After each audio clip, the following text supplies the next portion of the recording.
pratique le VTT à titre amateur maintenant, après en avoir fait un petit peu en compétition, et un petit peu de trail de temps en temps.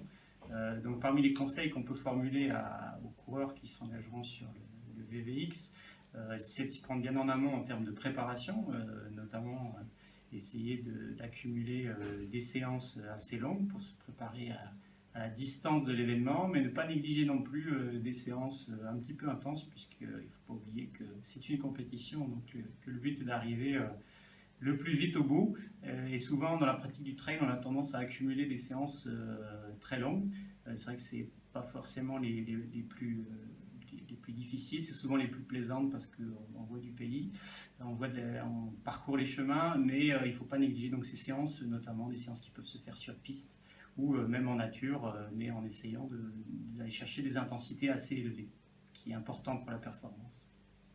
Pas négliger non plus des séances de préparation musculaire, puisqu'on sait que ce type d'épreuve associe souvent des parcours très accidentés, ça sera le cas dans la chaîne des puits, et la fatigue qui est induite par ces types d'épreuves, elle est souvent due à la course en descente, puisqu'au cours de la descente, on va solliciter fortement nos muscles, induire des petites lésions musculaires, et avec une préparation en amont, on peut essayer de limiter un petit peu ces dégâts musculaires et se préparer au mieux pour limiter la fatigue le jour même et prendre un maximum de plaisir au cours de la course. Alors moi je pratique un petit peu la course, mais pas en compétition et plutôt sur terrain un petit peu plat. J'ai un petit peu plus de mal quand c'est vallonné. Alors pour ce qui est de la préparation au niveau nutritionnel, alors sur les jours qui précèdent, il y a des stratégies bien connues en lien avec les apports énergétiques et l'hydratation. On essaye de bien se réhydrater ou s'hydrater correctement pour arriver dans un état d'hydratation tout à fait satisfaisant. Et puis au niveau énergétique, eh bien, on essaye de consommer pas mal de glucides pour augmenter ses réserves en glycogène. À ça, on allie des apports en protéines qui sont suffisants pour ne pas léser la masse musculaire dans les jours ou les semaines qui précèdent l'événement. Alors après, il y a les stratégies durant la course.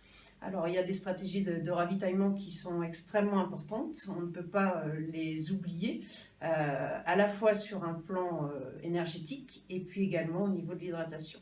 Alors là, les coureurs ont l'habitude de fonctionner avec des stratégies propres, soit ils mangent des aliments solides et ils boivent de l'eau, soit ils prennent des boissons énergétiques de l'effort, et là je dirais que c'est un petit peu chacun qui fait selon ses habitudes, sachant qu'il est fortement recommandé de ne pas changer ses habitudes le jour même.